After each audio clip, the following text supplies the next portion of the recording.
এই মুহূর্তে রাজ্যবাসীর জন্য আরো একটি খুশির খবর চলে এসেছে।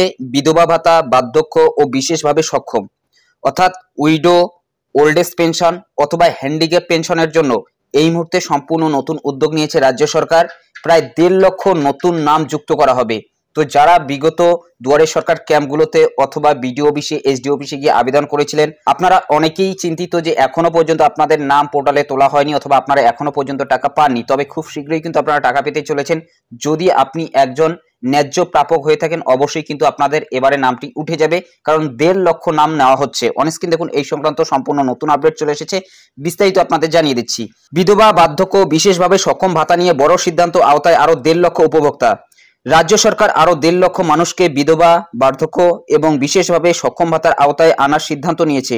রাজ্যের পঞ্চায়েত দপ্তর সমস্ত জেলা শাসকদের সঙ্গে অনলাইন বৈঠক করে দ্রুত অপেক্ষার তালিকায় থাকা নাম থেকে যোগ্য উপভোক্তাদের বাছাই করতে বলা হয়েছে। তাদের নাম সরকারি পোর্টালে নথিভুক্ত করার কাজ দ্রুত শেষ করার নির্দেশ দেওয়া হয়েছে। রাজ্যের প্রায় 9.5 লক্ষ মানুষ বিধবা ভাতা পাচ্ছেন। বর্তমানে বার্ধক্য ভাতা পাচ্ছেন 5,04,000-এর বেশি মানুষ, অর্থাৎ ওল্ড এজ পেনশন। বিশেষভাবে সক্ষম ভাতার উপভোক্তার সংখ্যা 40,685, অথচ 3টি বিভাগ মিলিয়ে 16,48,649 জনকে ভাতা দেওয়ার কেন্দ্রীয় অনুমোদন রয়েছে। অর্থাৎ এখনো আরো 1.5 লক্ষ মানুষকে এই ভাতা দেওয়া সম্ভব।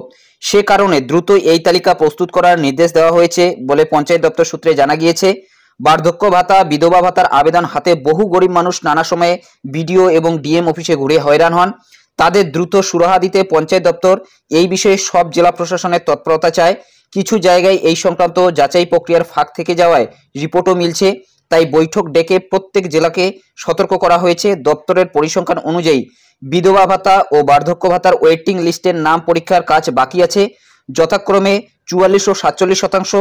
এই ব্যাপারে ব্লক ভিত্তিক তথ্য যাচাইয়ের দ্রুত কাজ শেষ করার নির্দেশ দেওয়া হয়েছে। অর্থাৎ ইতিমধ্যে যারা আবেদন করেছেন, আপনাদের যাচাইয়ের কাজ কিন্তু এখনো পর্যন্ত চলছে। যদি আপনি একজন ন্যায্য প্রাপক হয়ে থাকেন, সেক্ষেত্রে আপনার নামটিও কিন্তু এবারে এই 1.5 লক্ষ নামের মধ্যে উঠে যেতে পারে। তো অবশ্যই কিন্তু আপনাদের জন্য খুশির খবর, যারা বিধবা ভাতা, বার্ধক্য ভাতা অথবা বিশেষভাবে সক্ষম ভাতাতে আবেদন করেছিলেন, যদি এখনো পর্যন্ত আপনাদের ফাইনাল লিস্টে নাম না উঠে থাকে অথবা এখনো পর্যন্ত টাকা না পেয়ে থাকেন, সেক্ষেত্রে আপনাদের জন্য কিন্তু এটা একটা বিরাট সুযোগ হতে চলেছে। এই 1.5 লক্ষ নামের ভিতরে কিন্তু আপনার নামটিও থাকতে পারে। তো এখন কিন্তু আপনাদের অপেক্ষা করতে হবে। তাছাড়াও যদি আপনি চান, সেক্ষেত্রে আপনি বিডিও অফিসে অথবা এসডি অফিসে কিন্তু একবার যোগাযোগ করতে পারেন যে আপনার নামটি অথবা আপনি যে আবেদন করেছেন সেই আবেদনপত্রটি কোথায় রয়েছে অথবা কি স্ট্যাটাস রয়েছে, সেই বিষয়গুলো কিন্তু জানতে চাইতে পারেন। এবং যদি আপনি একজন ন্যায্য প্রাপক হয়ে থাকেন, সেক্ষেত্রে কিন্তু আবারও আপনি আবেদন করতে পারেন বিডিও অফিসে, এসডি অফিসে। তো এই বিষয়ে আপনার কি মতামত অবশ্যই কমেন্ট বক্সে জানাতে ভুলবেন না। এটাই আপডেট দেওয়া ছিল। যদি ভিডিওটি ভালো লাগে একটি লাইক করে দেবেন, চ্যানেলে নতুন হলে চ্যানেলটি সাবস্ক্রাইব করে নিয়ে পাশে থাকা বেল আইকনটি প্রেস করে অল নোটিফিকেশনটি অন করে দেবেন। তো ভালো থাকবেন, সুস্থ থাকবেন, দেখা হচ্ছে নেক্সট ভিডিওতে।